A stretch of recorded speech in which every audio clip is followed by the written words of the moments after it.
So while I think that Civil War Parts 1 and 2 were definitely a step in the right direction for Book 2 of The Legend of Korra, I find it ironic that even though Legend of Korra has older characters than The Last Airbender, the storytelling is less sophisticated. Because as we all talked about with the premiere, we all knew that Korra's uncle was evil, and not only did he turn out to actually be evil as we predicted, I mean, a number of you were hoping that it was a fake out, but he was not only evil, but evil in the exact ways that we anticipated. He did everything that we had suspected of turning on his brother, manipulating Korra, and the fact that, that Korra couldn't see it, and also she found out, I thought, in a very easy, sloppy way by just confronting that judge, is what leads me to say that this is not as sophisticated storytelling as the first series, Avatar: The Last Airbender.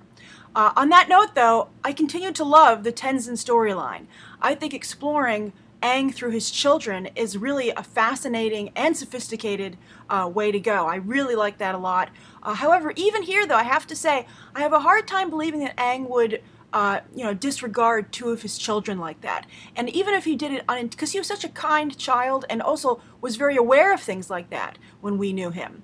And even if he accidentally did it, I also have a hard time believing that Katara wouldn't have noticed it and pointed it out to him and tried to fix that. So I get what they're trying to do there, and if you hadn't watched the first series, I think it would be really fascinating.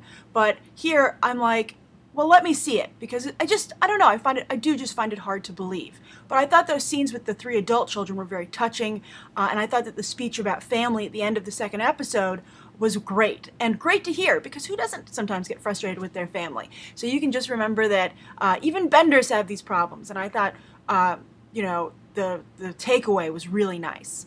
But I'm really also happy to see more bending here. There was a lot more bending. Korra really is a fantastic fighter. She might have been locked away in the Southern Water Tribe, but to train by Tenzin and such. But they did a good job. I mean, the rope trick that she used alone, it was very impressive. The animation on it was very, very good.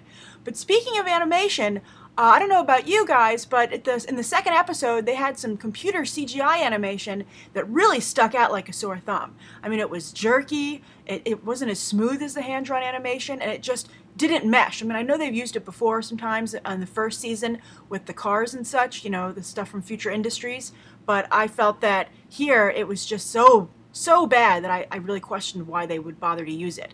It looks like we're going on another kind of Avatar: The Last Airbender style journey with Korra the Avatar becoming more of a diplomat, something that Aang had to explore, and that was explored in the first, The Promise, the first Dark Horse comic book that they had that takes place between the two series. But I continue to have my interest piqued about what happened to Aang and friends. And as for Korra, I'm sad to say I think she continues to be a very unlikable character.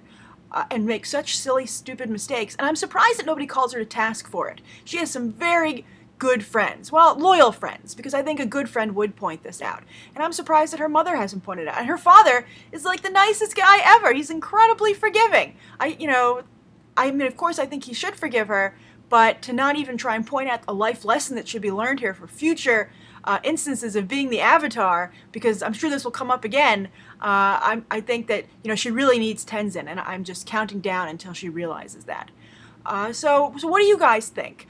Do you think that Korra is the most annoying character in her own series? And which storyline do you prefer? Are you still preferring Tenzin like me, or is the Korra storyline starting to pick up for you? Write your thoughts down below, and I was away, so I couldn't do a review last week, but I will continue to review the episode every Saturday morning after it's on. Alright, thanks for watching. See you soon. Bye.